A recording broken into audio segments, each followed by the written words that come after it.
قرآن مجید میں اللہ تعالیٰ فرماتے ہیں کلوا واشربوا ولا تسرفوا انہ لا يحب المسرفین، الاعراف 31۔ کھاؤ پیو لیکن اسراف نہ کرو کیونکہ اللہ اسراف کرنے والوں کو پسند نہیں کرتا۔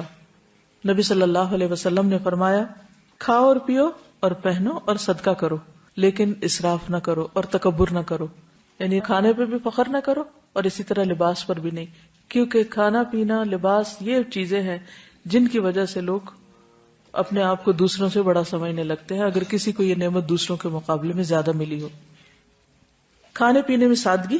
حضرت انس فرماتے ہیں میں نہیں جانتا کہ نبی صلی اللہ علیہ وسلم نے کبھی پتلی روٹی دیکھی ہو، چپاتی، یہاں تک کہ آپ اللہ سے جا ملے، اور نہ آپ نے کبھی مسلم بھنی ہوئی بکری دیکھی کہ پوری کی پوری بکری ایک ہی طرح تیار کر دی جائے کھانے کے لیے۔ حضرت عائشہ فرماتی ہیں کہ نبی صلی اللہ علیہ وسلم کے گھرانے نے اگر کبھی ایک دن میں 2 مرتبہ کھانا کھایا تو ضرور اس میں ایک وقت صرف کھجوریں ہوتی تھی، یعنی 2 وقت پراپر میل نہیں ہوتا تھا، میل ایک ہی اور اس کے ساتھ باقی کوئی بھی را چیز۔ ہمارا 3 وقت کا کھانا تو وہاں 1 وقت کا کھانا۔ ایک اور حدیث میں آتا ہے، صحیح بخاری کی روایت ہے، آل محمد صلی اللہ علیہ وسلم کبھی پے در پے 3 دن تک سالن کے ساتھ گیہوں کی روٹی نہیں کھا سکے، یعنی 3 consecutive days ایسا کھانا نہیں ملا، یہاں تک کہ آپ اللہ سے جا ملے۔ اسی طرح یہ ہے کہ جسمانی ضرورت مثلا قد کاٹ، عمر، کام کاج کی نوعیت کے اعتبار سے بھی غذا کا تعین کرنا چاہیے اور اس کی مقدار کا بھی۔ اسی طرح سادہ اور متوازن غذا زیادہ بہتر ہے۔ کھانا بھوک لگنے پر ہی کھانا چاہیے، اور کچھ بھوک ابھی رہتی ہو تو کھانا چھوڑ دینا چاہیے۔ کچھ غذائیں جن کا ذکر قرآن مجید میں ہے، سب سے پہلے کھجور۔ اس کے اندر ایسے اجزاء پائے جاتے ہیں کہ اگر آپ 1-2 کھجوریں بھی روزانہ کی کھا لیں تو جسم کی دردیں، جس کا اکثر لوگ شکار رہتے ہیں، یا پھر بڑھاپے میں بہت سی چیزوں کی جب کمی ہو جاتی ہے جسم کے اندر، تو بہت سے لوگ صرف دردوں کی شکایت کرتے ہیں، تو اس میں بھی اس کا بہت فائدہ ہے۔ نبی صلی اللہ علیہ وسلم نے فرمایا جس گھر میں کھجور نہیں وہ اس گھر کی مانند ہے جس میں کوئی کھانا نہیں۔ کھجور نہیں تو سمجھے کچھ نہیں، دوسرے لفظوں میں۔ اور آپ کو معلوم پاکستان میں اعلیٰ قسم کی کھجوریں پیدا ہوتی ہیں۔ حضرت عائشہ فرماتی ہے کہ رسول اللہ صلی اللہ علیہ وسلم نے فرمایا اے عائشہ جس گھر میں کھجور نہ ہو وہ گھر والے بھوکے ہیں، اے عائشہ جس گھر میں کھجور نہیں وہ گھر والے بھوکے ہیں۔ آپ نے 2 یا 3 مرتبہ یہ بات فرمائی۔ تو کیا کرنا ہے؟ کرنے کا کام کیا ہے؟ کھجوریں لا کے رکھنی ہے۔ جب کچھ اور نہ کھانے کو ملے تو صرف کھجور ہر چیز کی کمی پوری کر دیتی ہے۔ کھجور کے ساتھ ککڑی کا استعمال، عبداللہ بن جعفر کہتے ہیں کہ میں نے نبی صلی اللہ علیہ وسلم کو تازہ کھجور ککڑی کے ساتھ کھاتے دیکھی، یعنی اگر آپ کھجور کے ساتھ کھیرا شامل کر لیں، بس صبح میں اگر آپ نے دودھ کھجور لیا اور اگر صبح نہیں آپ کھاتے دوپہر میں لیتے ہیں تو بہترین سنیک ہے، دوپہر کے کھانے کا کام کر سکتے۔ حضرت عائشہ کہتی کہ میری والدہ مجھے موٹا کرنے کی تدبیر کرتی تھی تاکہ میری رخصتی کر کے رسول اللہ صلی اللہ علیہ وسلم کی خدمت میں روانہ کرے، لیکن یہ مقصد کسی تدبیر سے حاصل نہ ہوا، حتیٰ کہ میں نے کھجوروں کے ساتھ ککڑی کھائی تو میں انتہائی متناسب انداز کی فربہ ہو گئی، یعنی کہ اچھی فزیک ہو گئی۔ تربوز اور تازہ کھجور، حضرت عائشہ کہتی ہے کہ رسول اللہ صلی اللہ علیہ وسلم تربوز اور تازہ کھجور ملا کر کھایا کرتے تھے اور فرماتے تھے ہم اس کی گرمی کا علاج اس کی ٹھنڈک سے اور اس کی ٹھنڈک کا اس کی گرمی سے کرتے ہیں، یعنی تربوز جو ہے وہ کھانے میں ٹھنڈا ہوتا ہے اور کھجور گرم ہوتی ہے، تو ان کو جب ملا کے کھایا جاتا ہے تو کوئی نقصان نہیں ہوتا، جو عام طور پہ بعد میں لوگ کہتے ہیں گرمی لگ گئی اور ٹھنڈ لگ گئی۔ ایک صحابی سے مروی ہے کہ نبی صلی اللہ علیہ وسلم نے کچی اور پکی کھجور اور کشمش اور کھجور سے منع فرمایا، ان کو جمع نہیں کرنا چاہیے، کیونکہ کشمش جو ہوتی ہے وہ بھی گرم ہوتی، اور اگر کھجور کھائیں تو ان 2 چیزوں کو ملائے نہیں، یعنی اگر آپ کو کھانا بنا رہے ہیں کچھ، کیونکہ ہمارے یہاں بعض ریسیپیز ایسی ہوتی ہے کہ اس میں دنیا بھر کی چیزیں اکٹھی کر دی جاتی ہیں، تو بعض اوقات صحت کے لیے نقصان دہ ہوتی ہیں۔ دوسری چیز ہے انار۔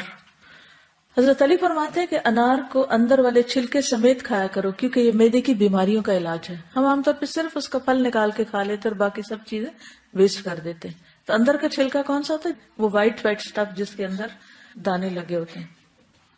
انار بھی جنت کا پھل ہے اور اس میں بھی بہت سارے فائدے ہیں۔ زیتون، قرآن مجید میں اللہ تعالیٰ نے انجیر اور زیتون کی قسم کھائی، والتین والزیتون۔ ان کے فوائد کے پیش نظر روزانہ کم از کم 1 انجیر، 1 زیتون اور خالص زیتون کے تیل کا 1 چمچہ استعمال کرنا فائدہ مند ہے۔ جسمانی توانائی اور دماغی قوت کے لیے زیتون کے تیل کی مالش بھی یعنی مساج بھی فائدہ مند ہے. اللہ سبحانہ وتعالیٰ نے زیتون کے تیل کو قرآن مجید میں مبارک تیل کہا ہے. حدیث میں آتا ہے کلوا الزیت وادہنوا بہ فانہ من شجرۃ مبارکہ.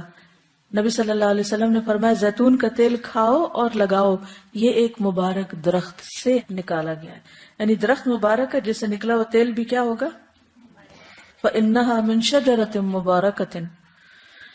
ایک اور روایت میں آتا ہے زیتون کا تیل سالن کے طور پر استعمال کرو، یعنی روٹی کا ٹکڑا زیتون میں ڈبو کے کھا لو اور اسے سر اور بدن میں لگاؤ، یہ مبارک درخت سے حاصل ہوتا ہے. حضرت عائشہ فرماتی ہے کہ رسول اللہ صلی اللہ علیہ وسلم وفات پا گئے اور آپ نے ایک دن میں 2 مرتبہ روٹی اور زیتون کا تیل سیر ہو کر نہیں کھائے. یعنی 2 بار میل نہیں لیا آپ نے، 1 میل ہوتا تھا آپ کا، اور ہر وقت وہ گھی میں لگا ہوا نہیں ہوتا تھا. پیلو کے درخت کا پھل. جابر بن عبداللہ کہتے ہیں کہ ہم رسول اللہ صلی اللہ علیہ وسلم کے ساتھ مر الزہران کے مقام پر تھے، ہم پیلو توڑ رہے تھے. آپ نے فرمایا جو خوب کالا ہو وہ توڑو کیونکہ وہ زیادہ لذیذ ہوتا ہے، یعنی یہ بھی کھانے کی چیز ہے. کدو.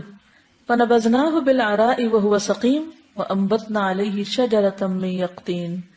پھر ہم نے اسے یونس علیہ السلام کے ایک چٹیل میدان میں ڈال دیا جبکہ وہ بیمار تھے، اور ہم نے اس پر کدو کا بیلدار درخت اگا دیا. انس بن مالک کہتے ہیں کہ ایک درزی نے رسول اللہ صلی اللہ علیہ وسلم کو کھانے پر بلایا. وہ کہتے ہیں کہ میں خود بھی اس دعوت میں آپ کے ساتھ گیا. اس درزی نے روٹی اور شوربہ جس میں کدو اور سوکھا گوشت تھا رسول اللہ صلی اللہ علیہ وسلم کے سامنے پیش کیا. میں نے دیکھا کہ نبی صلی اللہ علیہ وسلم کدو کے قتلے پیالے میں تلاش کر رہے تھے، یعنی گوشت بھی تھا اور کدو بھی، تو آپ گوشت کی بجائے کدو اٹھا اٹھا کے کھا رہے تھے. اس دن سے میں بھی برابر کدو پسند کرتا ہوں. حضرت یونس علیہ السلام کی بیماری کے علاج کے طور پر کدو کی بیل اگائی گئی تھی، جس سے ان کے جسم پر جو بھی مچھلی کے اسٹمک میں جانے کی وجہ سے جو ایسیڈک مادہ تھا وہ لگنے سے زخم وغیرہ ہوئے ہوں گے، ان کا علاج اس سے ہوا. انس کہتے ہیں کہ اس کے بعد جو کھانا میرے لیے تیار کیا گیا اور جتنا مجھ سے ہو سکا میں نے اس میں کدو کو ضرور شامل کر لیا. چقندر اور جو. سہل بن سعد کہتے ہیں کہ ہمیں جمعہ کے دن بڑی خوشی ہوتی. ہماری ایک بوڑھی خاتون تھی، وہ چقندر کی جڑیں لے کر اپنی ہانڈی میں پکاتی، اوپر سے کچھ جو کے دانے اس میں ڈال دیتی. ہم جمعہ کی نماز پڑھ کر ان کی ملاقات کو جاتے تو ہمارے سامنے یہ کھانا رکھتی، یعنی ہر جمعہ وہ یہ کھانا پکا کے رکھتی اور ہم سب کھاتے. جمعہ کے دن ہمیں بڑی خوشی اسی وجہ سے رہتی تھی، یعنی ہمیں پتا ہوتا تھا آج اچھا سا کھانا ملے گا. ہم نماز جمعہ کے بعد ہی صبح کا کھانا کھایا کرتے تھے. اللہ کی قسم نہ اس میں چربی ہوتی تھی نہ گھی، یعنی چقندر ہوتے تھے ابلے اور اس کے اوپر جو کے کچھ دانے، پھر بھی خوش ہوتے تھے. ہمارا کیا حال ہے؟ کہتے اللہ کی قسم نہ چربی ہوتی تھی نہ گھی. اگر ہمیں کبھی بیماری میں بھی کبھی علاج کے طور پر بھی ایسی سبزی کھانے کو ملے تو ہم اپنے آنسو سے اس کو بھگو دیں.